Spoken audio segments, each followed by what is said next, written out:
It wasn't a pleasant conversation. The interesting thing was, after all of that, to learn this key, I want you to keep watching.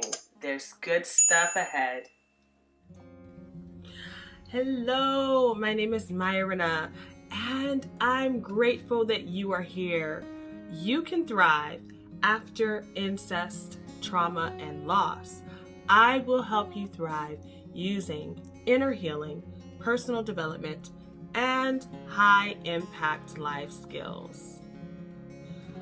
I struggled with fear and control. And in one of the areas, this is supposed to be a short video, so I'm not going to be able to outline many of the occurrences. But one of the occurrences in my life that, when I reflect on how fear and how control was, a point of pain for me and damage for me and what I hoped for, I see that in my failed marriage. Now, it definitely took us both. And there are things that was done on my ex's part that were catastrophic as well. But elements of fear and the desire to control certain things within my environment and within my relationship did not help facilitate love and consistency in our union. And after 3 years, we divorced. The amazing thing about my experience in that relationship is the fact that even the date of our divorce was such a profound and prophetic day for me. It happened on July 14th, 2014. 7, the number of completion. 14, there's 14 knuckles in a hand.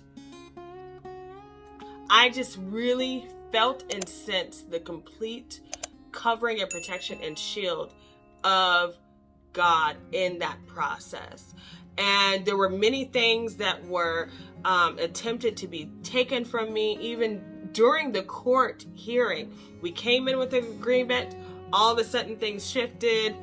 The ex wanted certain things that we had already come to an agreement on. And so we had to work it out that day in order for the process to just move forward and move ahead. And so, the judge asked us to go. He, sent us out of the courtroom to process and have come quickly to a decision around things that we had already had in writing and all of that. And so we quickly talked it out. It wasn't a pleasant conversation, but we got through it. And for me, it was a lesson.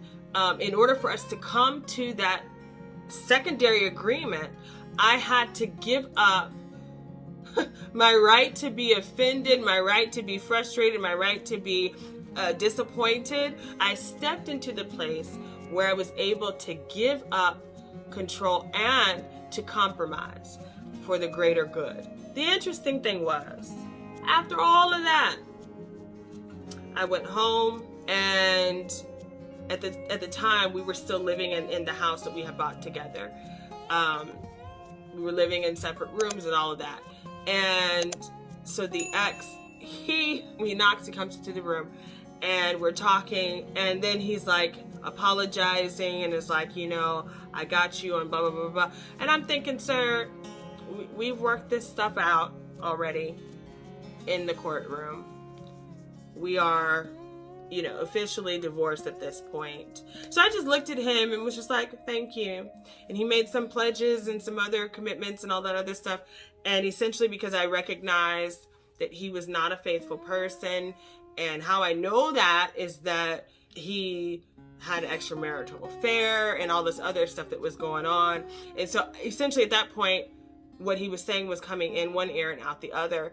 And I just nodded at him and he left the room, because it's just kind of like, I recognized that we were decided towards the divorce. We were decided towards the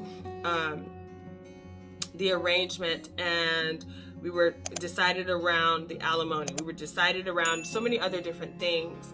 And I was decided to move forward because we had this cycle of back and forth and disorder and confusion. And I wanted consistency, and I wanted to be decided for my ability to thrive. I had experienced lots of losses in that relationship, and I recognized my contribution in how that union failed, how we divorced, that in many ways I operated out of fear and I operated out of control.